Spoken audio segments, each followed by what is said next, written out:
Hello, Hey,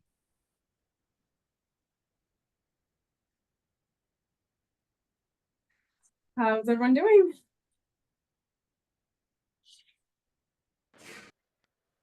Like people are still getting connected.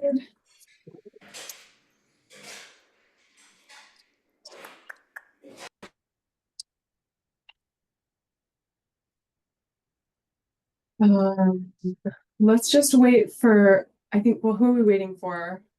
Alexi and Mitra? yeah, It looks like eWeb, Aaron from eWeb is here, so I'll move him over in a second to the panelist. But first we'll get started.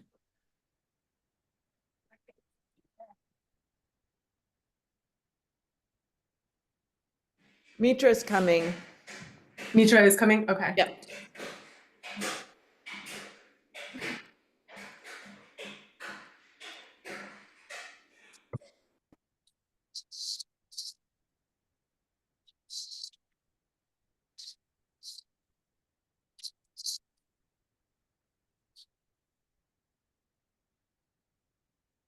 I'm not seeing anything from Alexi.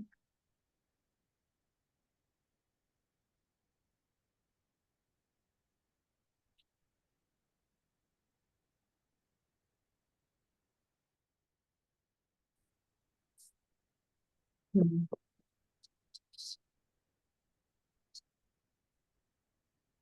I guess if Alexi isn't coming, Devin, do you want to facilitate this meeting? Sure. I Okay. mean, if you want me to.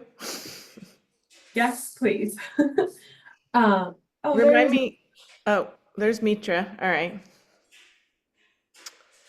Um, Remind me the name of the person and from yeah, eWeb. I can introduce Aaron. Let me move him Oh, over. okay. That would be helpful. Yeah. So, hi, Aaron. I just moved you over as a panelist. Um, so Aaron is here joining from eWeb. And looks like we've got one person viewing the meeting. David Vanderhagen is viewing the meeting from Northwest Natural. So, Aaron, I'll turn it over to you if you want to. I believe Aaron is here. The committee invited Aaron to come speak from eWeb to talk about reliability in their grid. And I'll turn it over to you, Aaron. Hi, yeah, thanks Danielle, and thanks everyone for having me here. I sure hope that my topic aligns with what you're interested in. I may have taken Danielle's original instructions and then, just got interested in what I was looking at and gone down an eWeb rabbit hole. And so I hope this aligns with what you want to hear. And if not, then just ask lots of questions and we'll Would it be helpful do that. to share what this committee has been working on so far? Yeah, that would be great. Okay. Devin, do you want to describe that? Sure. And I mean, if anyone wants to jump in and add something, please do so. So this committee has been looking at essentially like backup, non-fossil fuel backup energy options in case of an emergency that homeowners could use. So I don't know if you want to, any desire, Danielle, to share the rough draft of the public facing document in the chat if you wanted to peek at it. I don't know. It's not finished, but you kind of get the idea. Like, um, there's a public facing document that this committee is producing, and it includes things like uh, different sizes of battery backups and what they could charge that are electric. It also includes like R99 diesel generator as a backup, wood stoves, information about some wood stove options, and then like the whole home, which would include some bidirectional EV charging and what's the other whole home one? Oh, the solar, like obviously the solar, a full-on solar system with batteries that you could use to power your whole home. So those are the focuses of the public facing document. We are also sort of, well, not sort of, but we're working on a letter to council with just an informational letter, but that is, right now we're focusing on the public facing document for information to like give out at tabling events, have on the website, those kind of things. So does that work for everyone? Oh, Courtney, I'm sorry, I didn't see. No worries. And this is my first time joining this subcommittee, so I'm in learning mode. The question that I have is, is this a scenario where eWeb or others can provide input on any technologies not included or alignment to programs? Is that a hope, or is it just that's more informational? I would say both. I mean, I in the past I found that when sorry, I will try not to go into the weeds on this, but when we have a committee, a lot of times we do this sort of presentation first before we start working on the document, because it can be really insightful, provide that kind of technology information or technological information, and sort of help guide the committee so it's not reinventing the wheel or spending time on things that are irrelevant. As like, irrelevant's a strong word, but you get the picture, sort of just things that don't work. Mitra and I experienced that a lot with the food waste. We're like the food waste committee last year. So yeah, I think both things could be true there, Courtney. I think it's just helpful to figure out what actually is happening before we decide what actually is happening. So anyway, does that meet everyone's hopes and dreams for a quick summary? So just to clarify, it sounds like the document you're working on is more about how individuals can have a reliable backup power source and some of the various options that may be available to them. Yeah, this came up in Danielle and Ian's outreach in the community, that was a question that people had. What happens in an emergency if I'm trying to switch to this kind of energy or that kind of energy? And so we thought developing a resource that could be, just cover some of the basics would be helpful. Okay. Well, I will warn you that what I was going to talk about does not address individual choices for backup energy. I'm happy to sort of go over that in questions and offer some insights from eWeb's perspective on that matter. But what from our perspective, eWeb is our primary goal is to make sure that those backup sources are needed as rarely as possible. And that's our job as a utility, is to provide that reliable, affordable, environmentally responsible power for everyone, so that those instances of needing some kind of individual or personalized backup power occur very, very rarely. And that's kind of more the gist of what I could talk about today. So I can I think go that's through this helpful. quickly if you want, or if you want to take it a different direction, we could do that too. No, Erin, I think just to give a little more context, I think the committee has also been developing this other policy memo that's going to go to city council. And what I've seen in that policy memo so far is I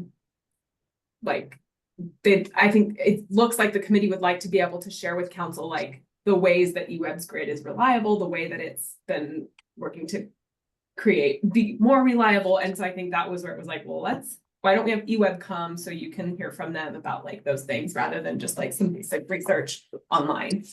So I think you sharing about eWeb's grid is and resilience in that grid would be helpful. Very good. Yeah. Okay, great.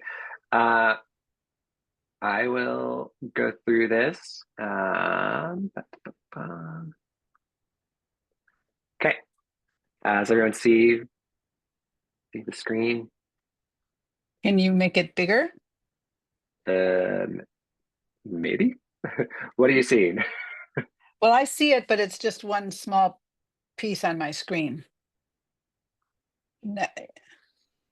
Like I have you in two windows and it in one, so. Let me All right. see. Da-da-da. Let me do this one more time then.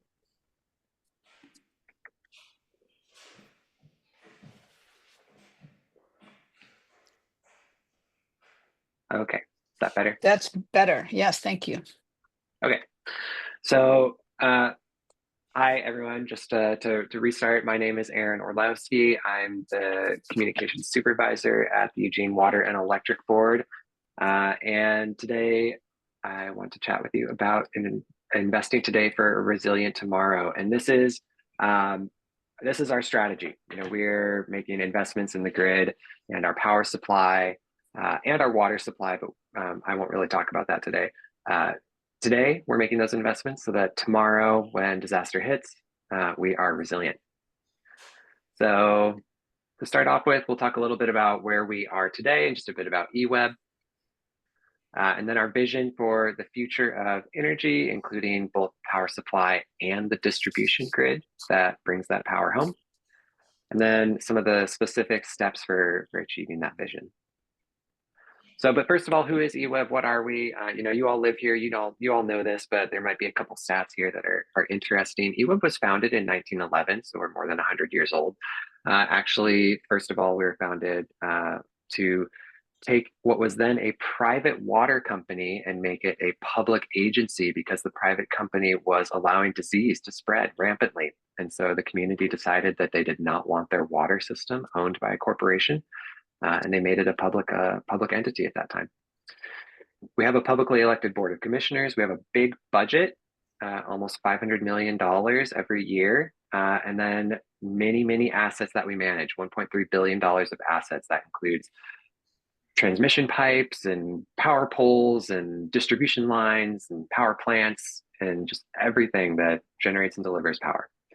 And the community uses and consumes lots of power and water every year, billions of kilowatt hours and billions of gallons. Our board of commissioners, if you've tuned into any board meetings, there's 5 of them. They're on the lower right there, and they each represent 4 of them each represent 2 wards, and then 1 of them represents the community at large. And you can also see our original board of commissioners, which back then was a monolithic. Everyone looked the same, and they were, you know, now we have a great diversity on our board, but you can kind of see some of the change there from when the board was first elected to today. So eWeb has 5 values, and I bring this up because values are vitally important when we're faced with uncertainty or when we're faced with trying to make decisions that don't fall into the specific plan, when we have to make decisions on the fly or do something novel or new. Those are the instances when we turn to our values to determine how we should make those decisions. And the first one is safety. We have to make sure employees and the community are safe. The second one is reliability. So we have a core job of delivering water and power reliably. Thankfully, most of the community doesn't even think about us on a daily basis. And that's because when they flip on the switch or turn on the tap, it just works. And that's our goal. We strive for affordability to keep costs low. And this is important for a lot of reasons. One, because, you know, everyone is a member of the community, even low income people, high income people, and we need to make sure everyone can afford the services. But also on a specific climate action front, this is actually really important because climate change, the large component of fighting climate change is to electrify our power system, or to electrify our energy system, and then make sure that electricity is clean. People won't switch to electricity from other uses if that electricity is not affordable. So we need to keep those rates low so that people are encouraged to switch. Environmental responsibility, we care about the environment a tremendous amount and do many things to benefit it. And then we believe in public service as an entity that focuses on community and culture. So our vision really is resilient delivery. We're facing significant challenges. Climate change is one of them. Storms like the ice storm in 2024, natural disasters of various kinds, demand that's, you know, getting spikier and spikier as it rises inflation, energy markets, infrastructure. There's just a lot of challenges that we face, turbulence. But so where are we today and where do we want to go? Today, we're really good. Our grid reliability is exceedingly high. It's about 99.4%. And the power that we supply our customers is about 90% carbon free. That number fluctuates from year to year based on the available resources, such as hydropower. But in general, it's about 90% carbon free. So where do we want to go in the future? We want to keep that reliability, even with these volatile conditions, and we want to get to 95% carbon free. So we have to navigate. Aaron, can I Yes. ask a question? Well, how do you Definitely. define grid reliability? What does that term actually mean? That's an outage rate. So how many Okay. minutes Okay. of outages are there? Yeah. Okay, thanks. And so I believe this stat was actually from 2023. So 2024 was a little bit lower because of the ice storm, but it actually depends on how you calculate it, because a lot of times major events like that are sometimes included, but sometimes not. So we have a strategic plan that encompasses several different elements, and that's a plan that we're going to go through in a bit more detail. So the first part of a reliable energy system is the supply. Where do we get our energy? And one of the elements in our strategic plan is to analyze what the future of energy demand will be. And then we have to find ways to meet that demand. And there's a couple things going on here on this slide, but I'm going to get nerdy for a second and talk about the chart on the lower right, or lower left, which is one of my favorite charts that I've seen at eWeb. And to me, it just tells a story if you study it for a little bit, and it tells almost the whole story. So you can see that on the left, it's system demand in megawatts. And then on the bottom is months of the year.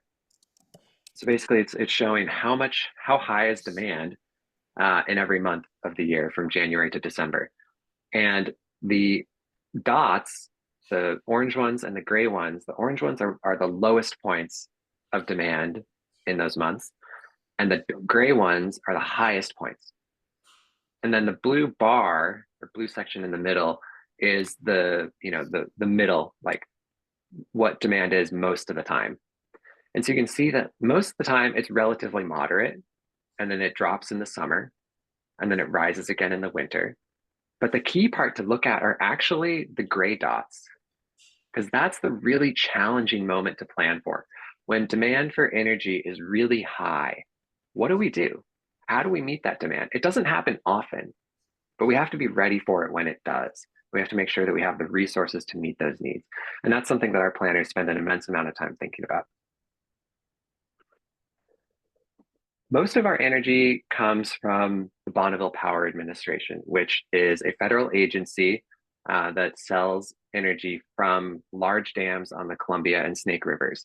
They supply about 80% of eWeb's power, and they supply the energy to a lot of other public utilities in the Pacific Northwest. We're one of many. We're actually the largest public utility in Oregon, but it's a different point. So yeah, so they sell that power. And right now we've been in the process of getting a new contract with BPA, with Bonneville, and to figure out, how much energy are they going to sell us, when, at what rate, and what sort of promises will they make for how much they'll meet our demand. Courtney's been involved in a process for public engagement on that, and can probably answer just as many questions as me by this point. So thank you for participating in that. But yeah, so this is a major issue that we've been going through right now. We'll be signing the new contract with Bonneville later this year, and it will take effect in 2028. But we've been conducting a bunch of analysis to figure out what the best option is for us. We can go into more detail on that if you want, but the high level is that this agency is a great option for low cost power, and it's carbon free, and it provides about 80% of our energy, and we're really happy about that. We also have some energy generation projects here in the region, ones that eWeb owns, and these are our local hydropower projects. So you've probably heard about a couple of them in the news. One of them we're decommissioning, the Lieberg Hydroelectric Project, which is on the lower Mackenzie River. And we just found that the investment that it would take to fix that to comply with regulatory standards was just far more than replacing that power and getting it from elsewhere. So our Board of Commissioners decided to decommission that. And then we have another very flexible hydropower project on the Upper Mackenzie, the Carmen Smith project. And that one is really excellent at providing power during moments of peak demand. Those gray dots on that chart I showed a couple slides ago, because it can ramp up and ramp down to meet that demand very efficiently. So we've been making a lot of investments in that project, and it's something that we think brings a lot of value. And then how do we get this energy home? So there are a couple different types of infrastructure to bring energy back to Eugene. Long distance, high voltage transmission lines bring it from far away to our local community. And then once it's in our community, the local distribution grid helps get that power to homes and businesses. And so we've been making investments to keep this resilient and reliable. So one of the biggest, most prominent investments we've been making is to rebuild substations. So substations are where those high voltage lines come in, and then that power is stepped down. So it's made from high voltage to lower voltage so that it can then be distributed to the homes and businesses. So substations are key nodes in the grid, key nodes of infrastructure. And we're rebuilding about 10 of them right now because they're old.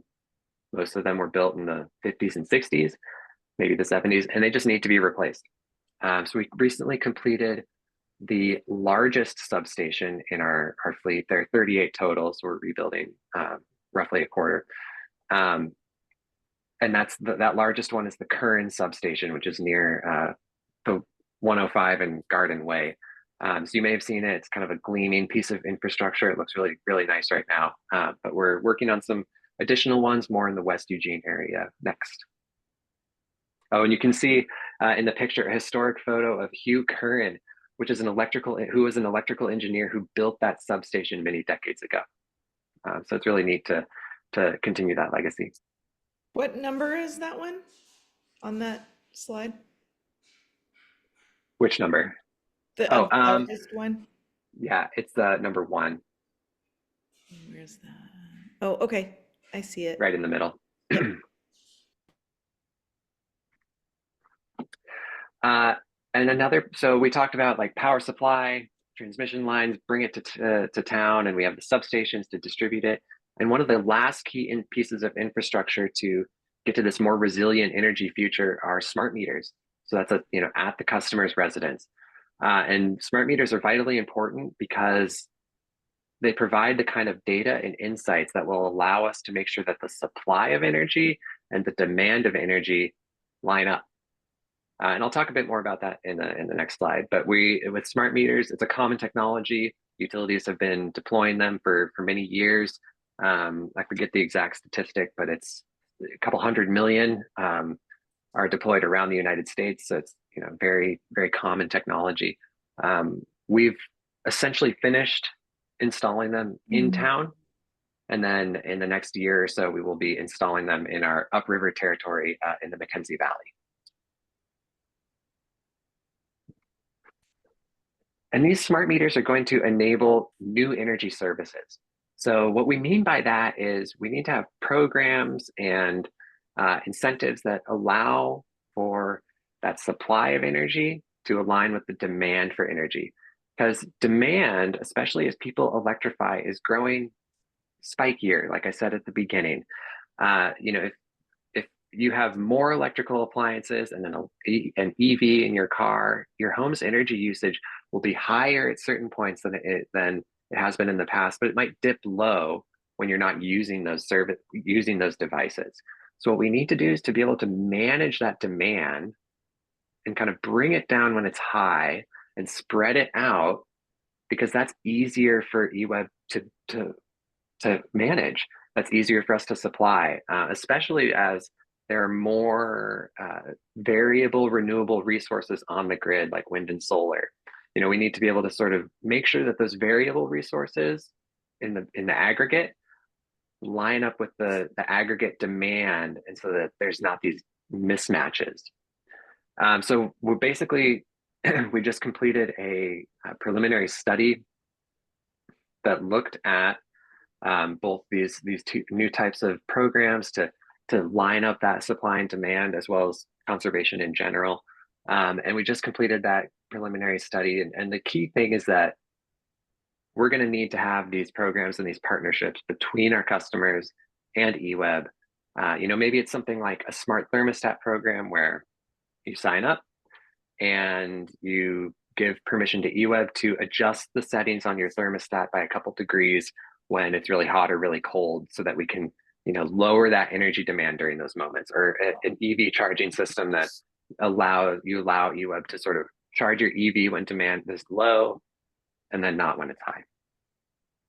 Those types of programs we don't have right now, but we need to have them in the future. So here we are. You saw this already. Where we are today, very reliable, 90% carbon free. We want to continue that reliability, become 95% carbon free, meet all those challenges that I talked about through our strategic planning efforts. And so, yeah, I really appreciate your time today. And, thank you for listening in as we talked about a reliable and resilient energy supply. Happy to take any questions.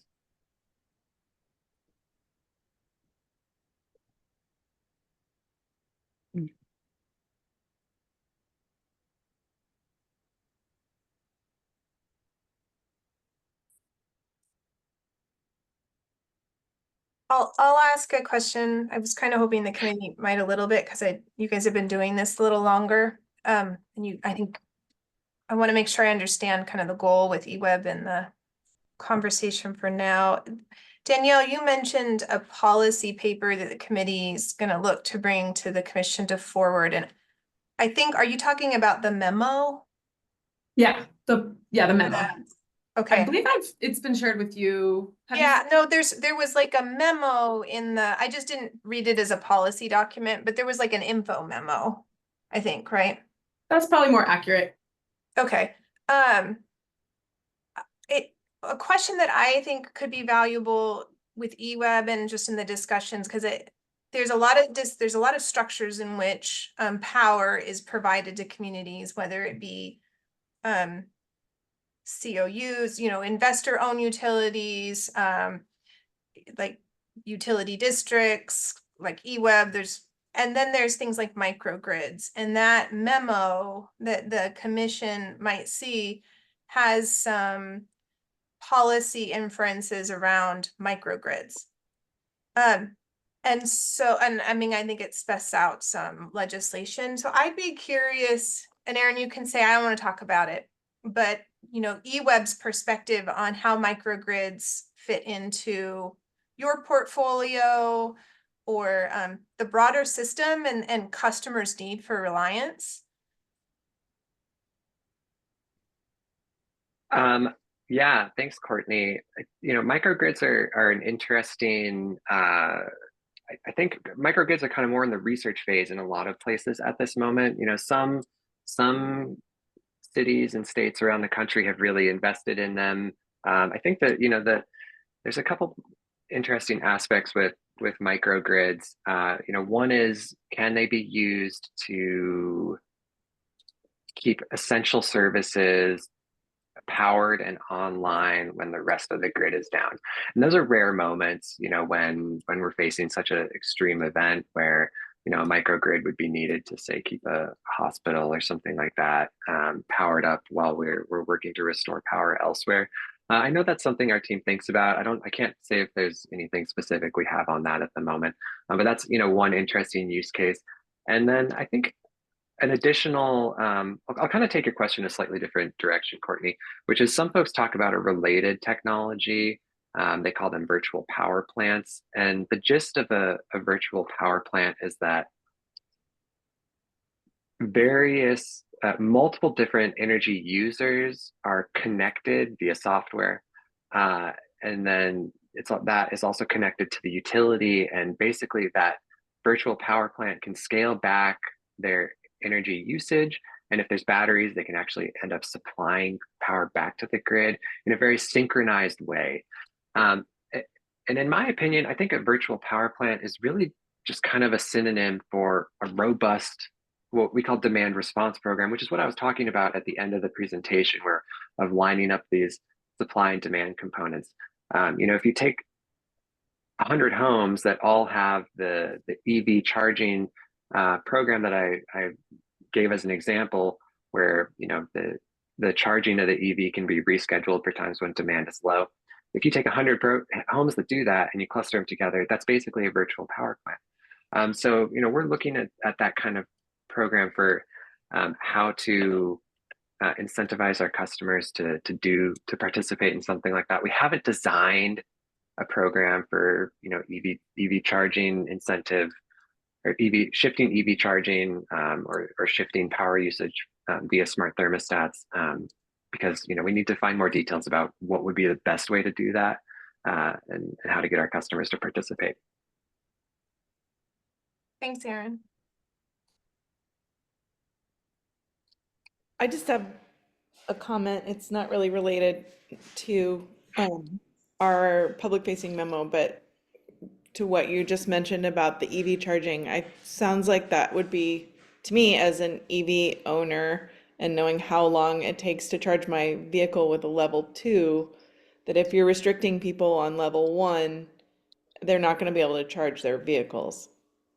I mean, you have to charge that thing for hours and hours and hours if you've gone down to nothing. I mean, if you want to get a full charge, which if you need to go to work and take your kids to school and do all the other things that you need to do in your day, depending on how far away you live from where you work, which is getting farther and farther because of all kinds of reasons. So that part just seems really problematic to me, and I'm not clear, like, also how EV charging, I guess the question would be then, like, how really is EV charging in Eugene affecting the peaks? Like, is that really what's going on, or is it heat or air conditioning that's really being the peak problem? And maybe, then the comment to that would be, people are not going to be happy if you mess with their thermostat from the outside.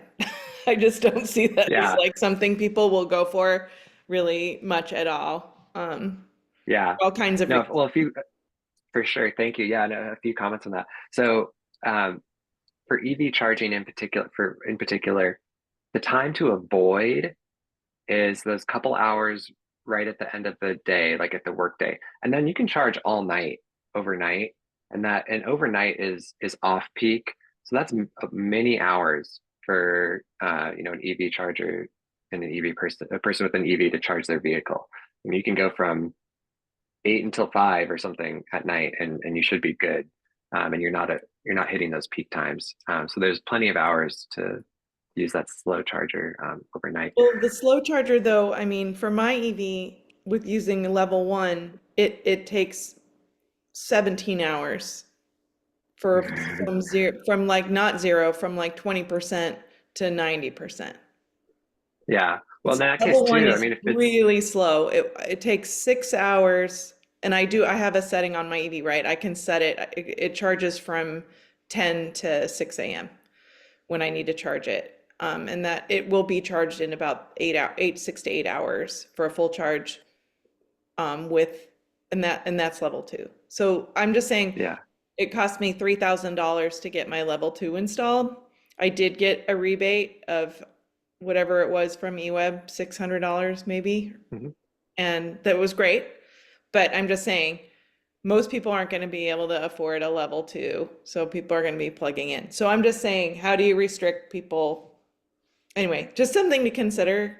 Yeah, but if it's a Little hot level 1, I mean, that's not contributing to peak very much anyways, since it's such a low draw. So the real problem is if someone has like a supercharger and they plug it in at 5 p.m. and everyone just got home from work and you're cooking on your stove and you're kicking up the heat in your house, and then plug in the EV and it just adds on top. Like that's the problem we're trying to avoid. But level 1 that has a drip from the outlet, like that's not a big problem. And then one other thing about the thermostats, the key point there is that these programs need to be voluntary. So if someone feels like they want to save a bit of money on their bill, and they have the ability to withstand a few degree difference in their thermostat, then they can voluntarily sign up. These are not mandates. Like I said, UWeb hasn't designed that kind of program yet, but anywhere else in the country, it's a voluntary thing. So that, and that's kind of the key point. UWeb has to figure out a system where people want to join because there are benefits and it's a good program to participate in. Great, thanks. I see hands up. Nitra, I'm sorry, I didn't see your little hand in the corner. That's okay. I don't know, was my hand up or yours, Laura, first? I don't remember. You were first, go ahead. Okay. I just had a question about, in terms of, I like to hear that you're rebuilding outdated infrastructure. Does that include the delivery systems from those substations to homes? Because I feel like a lot of the electricity is taken out by trees, in the delivery of it to areas. So is that like, is there any like plan to like bury lines underground or like proactively create a system of delivery where it's not going to be affected by our growing, climate change and, wildfires and ice storms and whatnot? Yeah, so you're talking specifically during storms and whatnot, where trees knock over power lines. Yeah. We strategically underground some areas, but undergrounding power lines takes a tremendous amount of money. And it's, doing that is in direct conflict with the goal of affordability. So if we're trying to keep those rates low by, making strategic investments in infrastructure, but not, ones that are cost far too much money for the return on investment, then undergrounding lines is not necessarily the best route. And there are some other challenges with undergrounding lines. If an outage does occur on an underground line, which does happen, it's actually a lot harder to fix because you have to dig it up. And so that in some ways in some certain instances, it's actually less reliable. But your point is also well taken that, that frequently what we have is storms occur, wind, ice, and they take out overhead power lines. In newer parts of town, the lines are all underground already anyways. So it's really actually more than half of our distribution system is already underground because that's just how it was built in the first place. But yeah, that's a great point. And we don't have an effort to comprehensively underground the other half or anything like that, just because the cost would be far too much. Thank you. Yeah, I guess, is there any other like plans that UWeb is taking to safeguard systems as you rebuild them from being affected by climate change in, putting power out during these disasters and weather and whatnot, aside from undergrounding lines, or is there other strategies that can be done? Yeah, in some instances, we've done other types of what we call grid hardening, which is trying to make the grid stronger. And one key way of doing that in certain areas is to replace wooden power poles with metal ones. And that, those are more sturdy. There are obviously trade-offs there. They cost more. But yeah, wooden, that's one effort. We replace those power poles. And then, as we respond to climate change, we're having to grapple with more severe wildfires. And in some instances, we need to proactively shut off power on our lines to avoid the potential that those power lines could be involved in fires. So that's another aspect of one thing that we do to respond to climate change. That's called a public safety power shutoff, when we proactively shut off power. Laura? It happens very rarely. Sorry. Thanks, Erin, so much for coming and presenting. I had a question about if UWeb is recommending to people who are putting in like level 2 chargers and heat pump hot water heaters or other things that could be involved in the demand management. Are there like do they have to be at a certain level or a certain, I don't know the word, but like a smart charger? Because I know some are and some aren't. Like, do you have a list of like what you'd like people to put in so in the future you can do these plans more easily? We have a whole team that can, work with individual customers to see what's best for them. And yeah, smart technology is best. I can try and pull some web resources so that those are easily accessible for folks. But yeah, we have a team of folks who can answer like specific questions for customers about what's best for their situation, and I can give you some info. Well, my question is more like, are you at that stage of like trying to prep the community for this future thing? Not like one-on-one, but like community, like a website, or is that going to be coming farther along? We have a website all about our various rebate programs, which has, details about which types of products they could get, and just some basic tips on that. I'll share the link with you right now.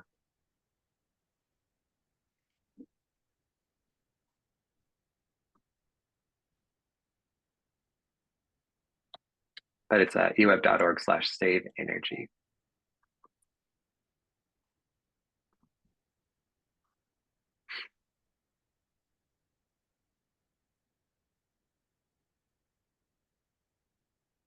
So, Aaron, forgive me that I had a conflict. In the first half, I work in energy efficiency, and there's a lot of fires to put out right now with the federal policy landscape for me. So contracts are like all over the place. Who knows what's happening? It's quite chaotic. Yeah, maybe you can answer Laura's question. Yeah, I mean, the last I looked, eWeb had, for instance, a rebate for electric vehicle chargers, but there wasn't like a kicker for a smart charger. There are places that have such a thing, or in some cases, they're even like a free EV charger if it's smart and you agree to sign up for a program where you voluntarily let the utility decrease your charging during peak hours, right? That would, in eWeb, that might be, I don't know, 4 to 8 p.m. or something like that. Just guessing. Presumably in the summer. So that's, I think, as far as I understand it, eWeb is pretty much at the exploratory phase on things like demand response programs or time of use rates or rebates for smart equipment that are, higher than just rebates for energy saving equipment. I think partly that's a lot because we have so much of this convenient hydropower, and it's pretty flexible. So we don't have nearly as much exposure to the community that live in Eugene, and buy power from you, I've named specifically, don't have as much exposure to market rates, which get really peaky, like super, super expensive when it's summer peak time. eWeb has some, but it's way less than most places in the country.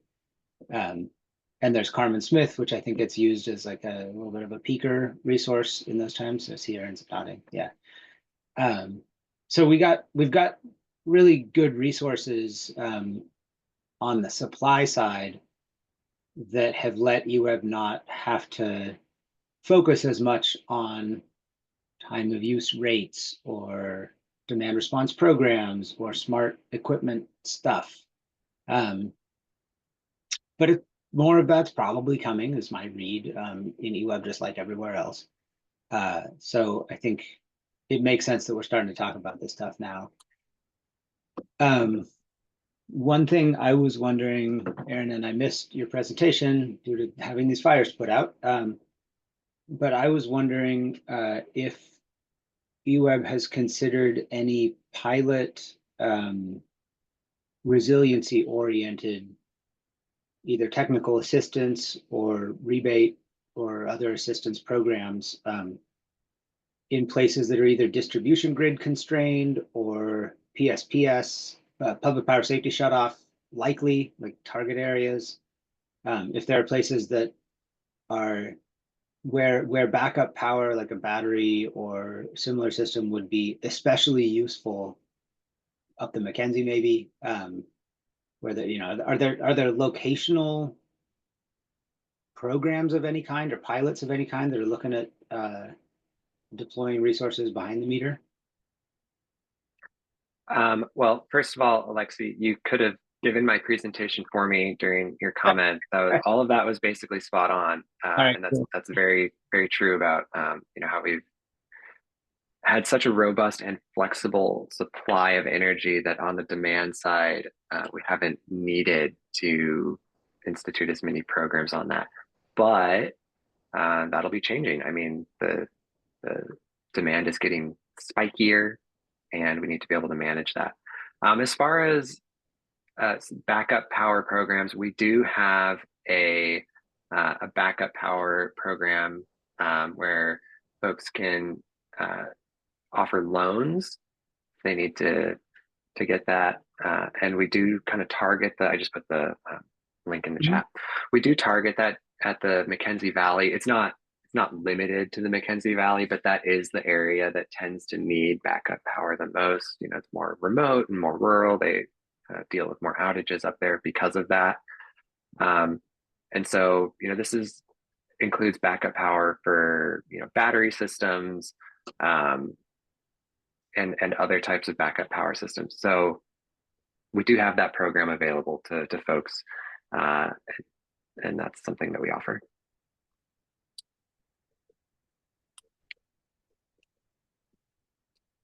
Do any of those systems get used for anything other than backup power? Is there any way that UWeb can call on those in a peak time?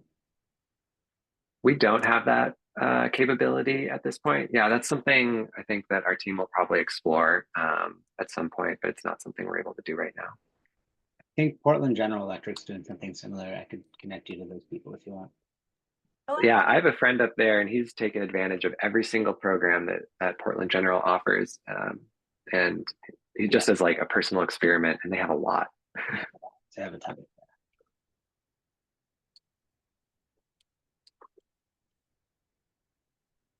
I'll just say, I have a question. And is this, because I've been trying to find out, it's a little bit individual, but about battery backup systems for storing energy on my property, because I'm not a candidate for solar. And so I have a larger house, and I'm looking for like a whole home backup system that is not based on fossil fuel. And for me, where I live in my situation, I'm having a really difficult time making that work. And so I know that I'm not the only person then, right, that would have this issue. And that kind of relates to this committee as well. And I've called a couple, like Bear Mountain Electric and some other places, to get information about what, they offer. Like, are there, and I know it's super expensive, I get that part, but like, is there I've been told no, that it doesn't make any sense. So Aaron, I don't know if you have information about this, but like, is there a path where you could have battery backup coming from the grid that stores energy on your property for an X amount of time, let's say 5 days, 4 days, I'd pick a number, that makes sense, that you would be able to get enough electricity to power your home in the instance that it would go out without having a solar system recharging it? Is that an option, I'm saying? I would think so. I mean, the key would be how many systems on your house are running on battery. So if you're running, heaters and a dozen other things on your battery, that battery is going to drain pretty fast. But if you're just doing the bare minimum and the basic stuff, then potentially that battery could, last for a while. Your question is very specific, so I would have to know a bit more, and frankly, someone else would have to know a bit more and be able to apply some real expertise to that. It was just it's just something that I've been thinking about, because I do have financial means to do something like that. But honestly, it's in my area. If I want to do my whole home, it's looking like I need a natural gas generator to do the whole home in any sort of meaningful way, like during the ice storm, for example, where we were stuck here for 7 days.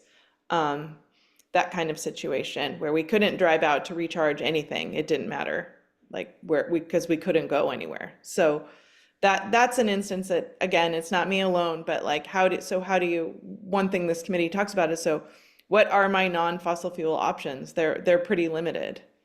I could not go to a center to recharge my EV. I could not go to recharge a battery. There was just, and no one was coming here either.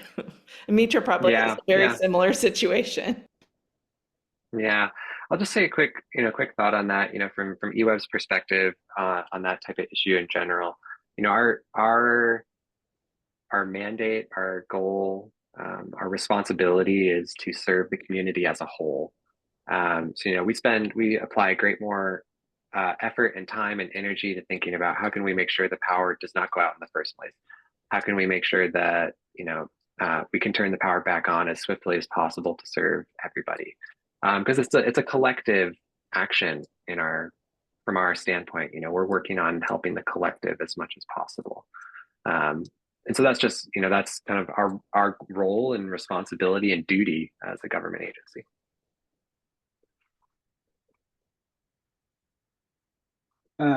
Was that pointing at me? Great. Okay. So I was wondering, as we expect to see more heat pumps going into homes, what eWeb is thinking about in terms of the headroom on the system. Presumably the hardest time to serve is summer afternoons when there's not a ton of hydro, relatively speaking, and you probably have to go buy power on the spot market and it's expensive and dirty. But a lot of the load from a heat pump, I guess if you're putting a heat pump in a building that has no air conditioning, it's going to add load in that summer afternoon. If the building already has heat conditioning, it might actually drop the load because it's more efficient. But you're definitely adding load if you've electrified from a furnace or something to a heat pump. You're definitely adding load in the winter. Is there plenty of headroom for residential electrification in times other than summer afternoons? Yeah, I mean, there's a few ways to answer, a few different angles to take that question. But the first thing I'll say is that our peak times during the year are actually winter. So most of the Western US, the peak time is during the summer. And that makes sense, especially in really hot climates like Arizona and parts of California and elsewhere. But for us, our peak is in the winter. The summer peaks are rising. The winter peaks are rising too. So at some point, decades from now, they might be equivalent. But the winter ones are still higher for the time being. That being said, the largest contribution to the rise in demand is actually electric vehicles in our service territory. So something like 75% of homes already have electric heat. And so, more will electrify in the future, and that will add some to the load as well. But the EV charging is really the big one. And is there headroom? Yes. So, but it is a challenge.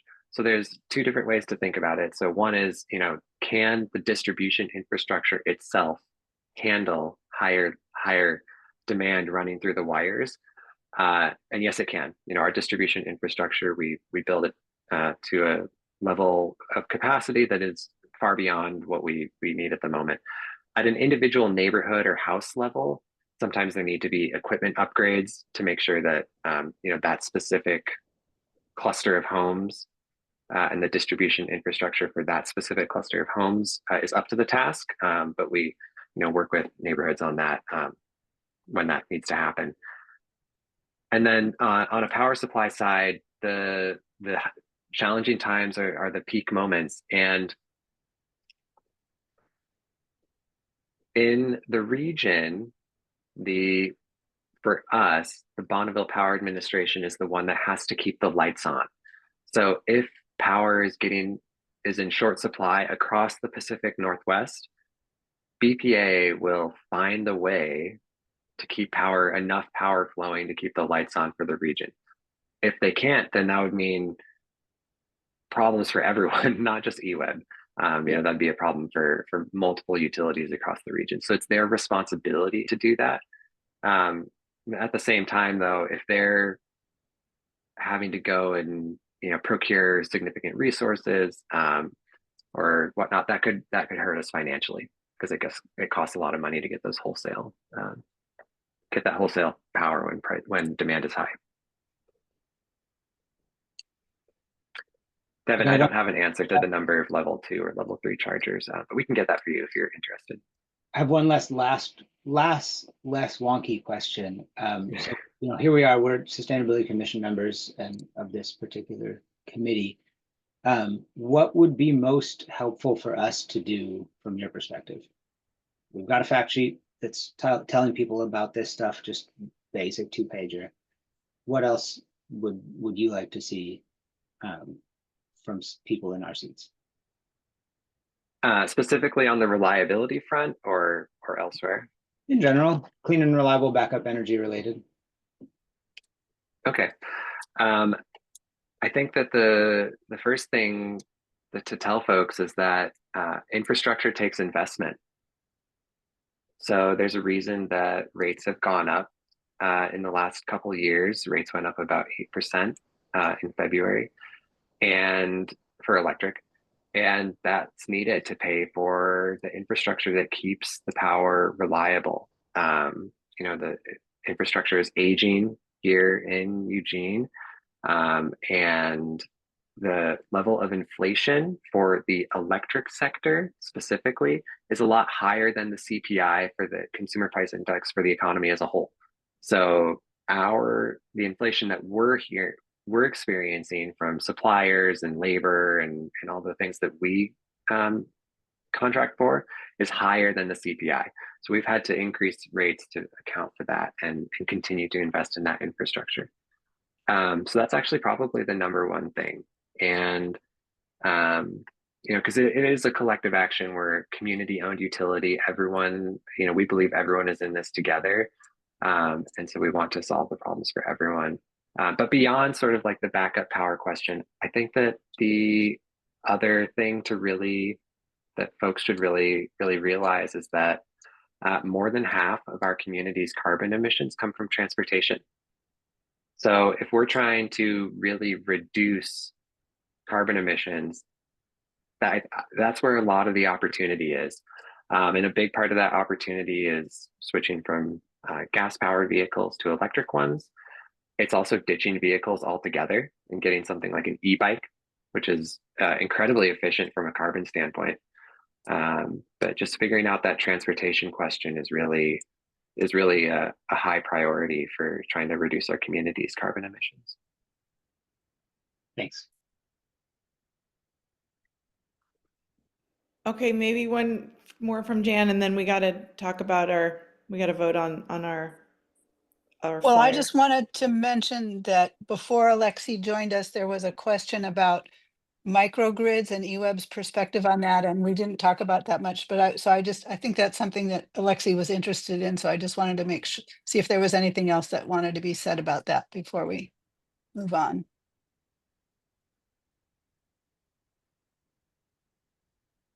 I think given Are that people we're looking at me or time- elsewhere?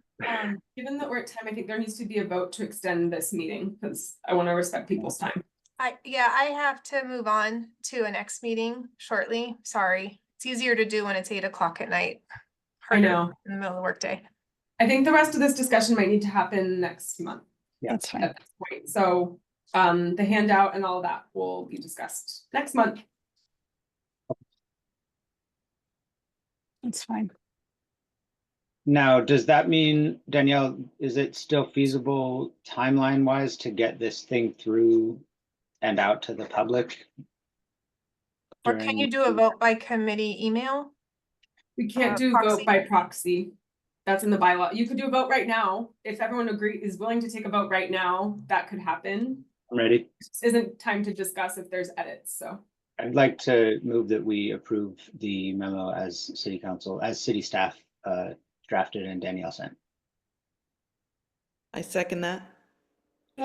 Favor? Okay, is there anyone who's abstaining or opposing? Because otherwise. No. Okay, cool. So that'll be included in the packet next week then. Thank you so much. Awesome. Thanks for wrangling that Thanks, in. Aaron. Thank you for having Thank me. you, Aaron. Bye, Courtney. Very Thank good you for help. coming. Oh, can we get the slide presentation? Yeah, I'll send it over to Danielle. That'd be great. Okay. Thank you. Thank you. Thanks for coming. Thanks. Thank Appreciate you, you. everyone.